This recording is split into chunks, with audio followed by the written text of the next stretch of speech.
I lived in Buffalo Grove for most of my life. And Buffalo Grove is a nice neighborhood. It's small, it's quiet, it's predominantly white, not a lot of other minority groups. Growing up Korean, like in a white community,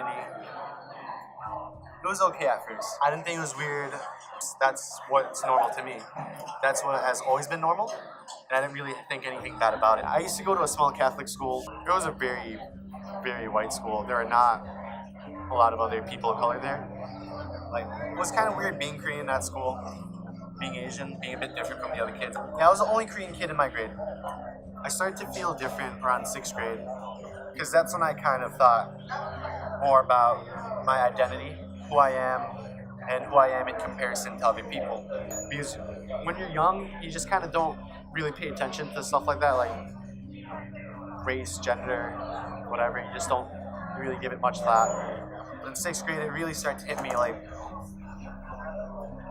like that I was different. My household was definitely different. Back then, my mom would always pack a lunch for me. It was a very traditional Korean lunch, which often consisted of rice. Sometimes there'd be like meat, sometimes there'd just be vegetables, various side dishes, such as kimchi, other pickled vegetables. When other kids start to notice that I was eating things that were weird to them that they normally don't eat, because the other kids would just bring more traditional American white dishes like peanut butter and jelly sandwich or ham and cheese.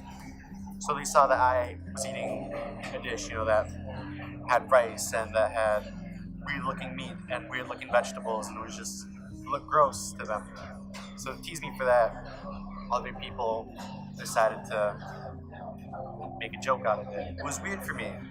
I felt different. I didn't want to feel different. I started to not like eating what my mom would cook. One day, it was really embarrassing. Like, it really got to me that every time in lunch, I would bring my lunchbox and people would point at it, make fun of it, say ew, whenever they saw what was inside.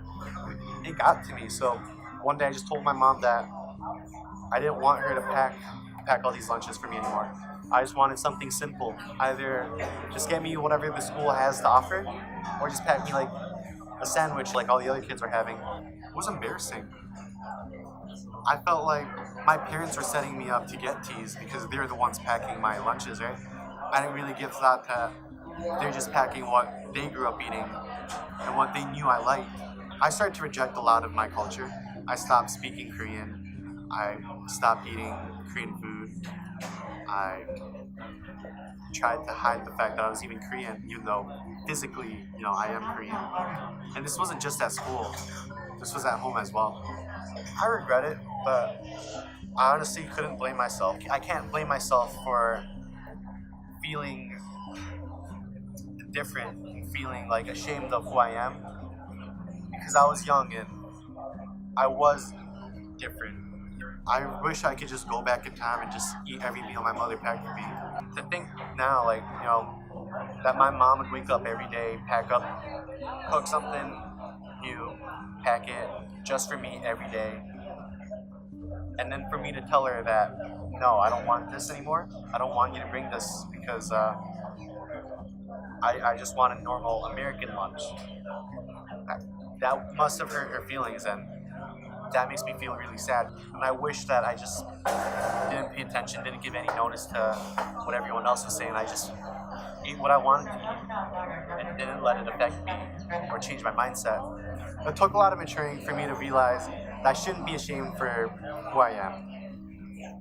My parents are both amazing people who worked really hard for me, and they're just trying to raise me the way that their parents raised them. One of my first days at Columbia, I had a bunch of friends over at my place, and I cooked for them like a very traditional Korean dish, and they loved it. All of us had a great time, just eating the food that my mom would cook for us, eating the food that my dad would cook for us. I didn't feel ashamed at all. I had my friends, I had my food. What more could I want?